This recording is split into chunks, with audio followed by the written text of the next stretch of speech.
ওই শ্রেষ্ঠ 62টা হচ্ছে আবু বকর সিদ্দিক রাদিয়াল্লাহু তাআলা আনহু। বলুন সুবহানাল্লাহ। সুবহানাল্লাহ। হযরতে আবু বকর সিদ্দিক রাদিয়াল্লাহু তাআলা আনহু বলেন وقال أبو بكر الصديق رضي الله تعالى عنه من أنفق درهما على قراءة مولد النبي صلى الله عليه وسلم كان رفيقي في الجنة حضرت أبو بكر الصديق رضي الله تعالى عنه বলেন কেউ যদি মাওলাদুন নবী মিলাদুন নবীতে যদি কোন ব্যক্তি যদি আমার নবী মুস্তাফার মহব্বতে যদি এই মিলাদুন নবীতে যদি এক পয়সা এক দিরহাম যদি এক পয়সা এক দিরহাম যদি কেউ খরচ করে আবু বকর গ্যারান্টি দিচ্ছে কিয়ামতের দিন আমি আবু বকরের সঙ্গে বন্ধু হয়ে জান্নাতে প্রবেশ করব। আল্লাহ সুবহানাল্লাহ। কে গো বাবা? সবথেকে বড় সাহাবী। আবার কি দলিল নেবেন? কোরআনেতে মিলাদুন নবী, হাদিসের মধ্যে মিলাদুন নবী এবং মুসলিম জানেন। তাহলে প্রথম সাহাবী কে? হযরত আবু বকর সিদ্দিক রাদিয়াল্লাহু তাআলা আনহু, প্রথম খলিফা, ঠিক কি না? হযরত আবু বকর বলেন যে কোন ব্যক্তি যদি এই ঈদ মিলাদুন নবীতে যদি কেউ যদি এক দিরহাম খরচ করে, হাদিসের মধ্যে পরিষ্কার দিরহাম রয়েছে, বুঝলেন না?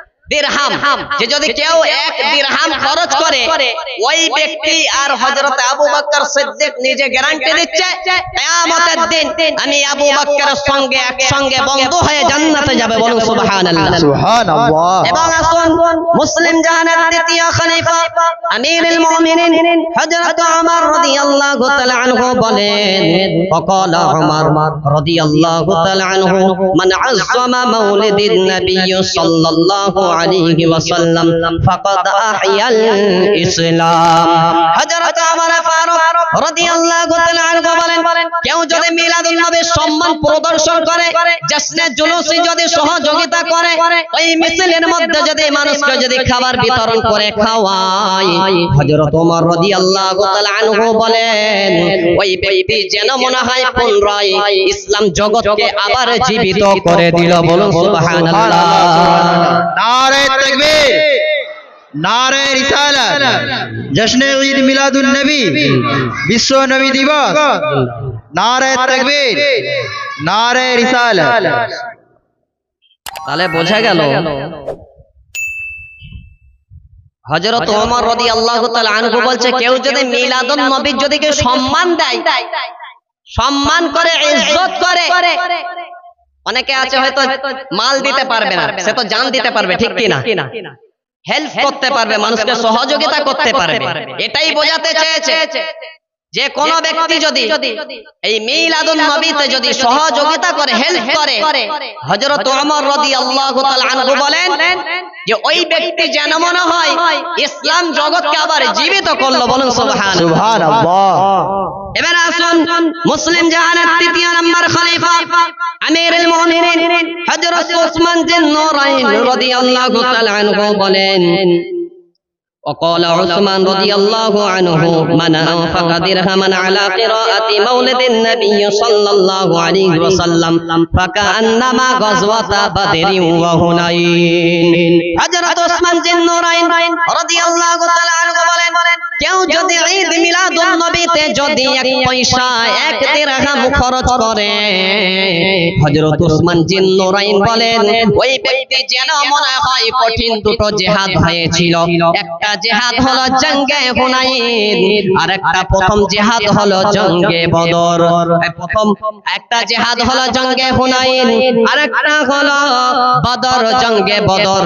ওই ব্যক্তি যেন মনে হয় আল্লাহর নবীর সঙ্গে জঙ্গে বদরে শামিল হয়েছে। সুবহানাল্লাহ, সুবহানাল্লাহ। সাহাবীরা জান করতে গিয়ে নিজের বিবি বাচ্চা কত কুরবান করেছে, ঠিক কি না? আর আপনি আমি কত, আল্লাহর নবী আপনাকে আমাকে কত মহব্বত করে, কত প্রেম করে। দেখুন জাস্ট খালি আপনি মিলাদুন নবীতে আপনি শরীক হবেন, আল্লাহর নবী বলছে আমার সঙ্গে দুটো জাঙ্গেতে শরীক করলাম। বলুন সুবহানাল্লাহ। দুটো জাঙ্গেতে শরীক করলাম। মহিলা পুরুষ সবাইকে বলবো যে আপনারা মিলাদুন নবী পালন করবেন। আসুন এবারে চতুর্থ নাম্বার খলিফা, আমরা জানি তো নাম নাকি? কে চতুর্থ নাম্বার খলিফার নামটা একটু বলুন আপনারা দেখি। হযরতে আলী রাদিয়াল্লাহু তাআলা আনহু। মাশাআল্লাহ, তাহলে এখানে চর্চা আছে, মাদ্রাসা আছে, অবশ্যই ইলমে চর্চা হবে, বলেন সুবহানাল্লাহ। মাদ্রাসার ব্যাপারে বলছি ইনশাআল্লাহ আমি।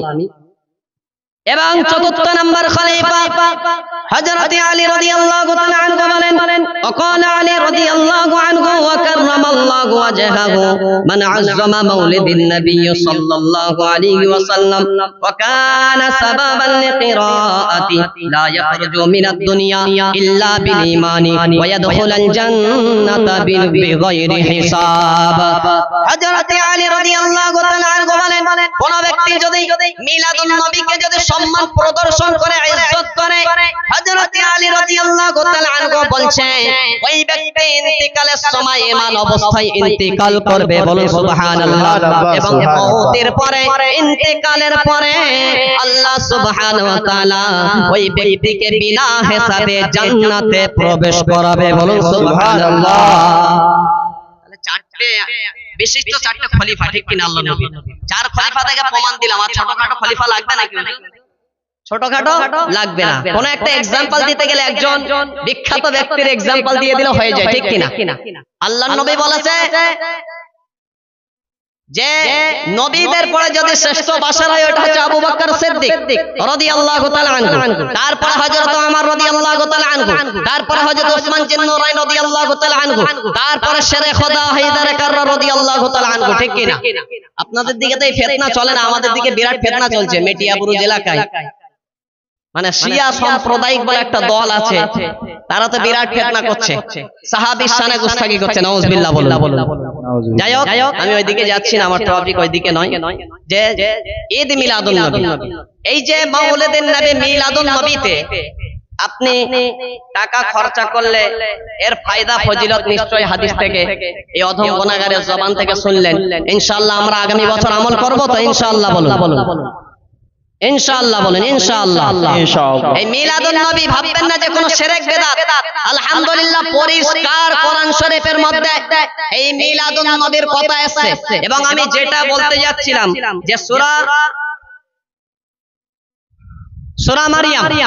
সূরা মারিয়ামের মধ্যে একটা আয়াত আছে, ওয়াকালা ঈসা ইবনে মারইয়াম আল্লাহুম্মা রাব্বানা উনজিল আলাইনা মাইদাতাম মিনাস সামাই তাকুনু লানা ঈদা। সুবহানাল্লাহ বলুন, তাকুনু লানা ঈদা। এখানে সরাসরি ঈদ শব্দ আছে তো, তাহলে ঈদ এখানে হযরত মারইয়াম আলাইহিস সালাম ওনার পুত্র হযরত ঈসা আলাইহিস সালাম, উনি একজন পয়গম্বর নবী, ঠিক কিনা?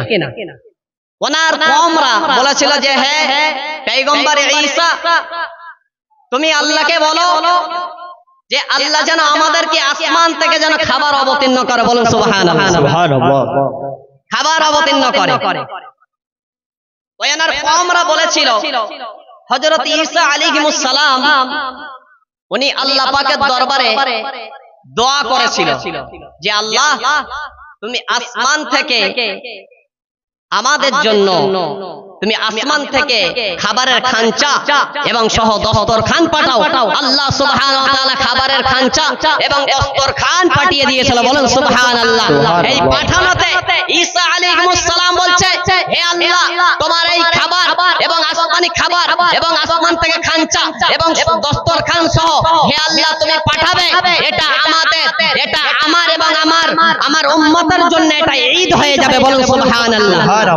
ঈসা আলাইহিস সালামের জন্য যদি আল্লাহ পাক আসমান থেকে যদি খাবার এবং খাঞ্চা দস্তরখান সহ যদি পাঠিয়ে ওনার উম্মতরা যদি ঈদ পালন করতে পারে, সরাসরি সূরা মারিয়ামের মধ্যে ঈদ শব্দ এসেছে, তাহলে আমার নবী এই ধরার বুকেতে আসলে ঈদ কেন হবে না, বলুন সুবহানাল্লাহ। আরে জুমার দিন যে ঈদ বলা হয়, হুজুর তো জুমা পড়ে জানেন, মসজিদে আছে, আপনাদের মসজিদ আলহামদুলিল্লাহ শুনে খুব খুশি হলাম যে জুমা মসজিদ। নারায়ে তাকবীর, নারায়ে রিসালাত, হযরত মাওলানা শাহাদাত হোসেন রিজভী সাহেব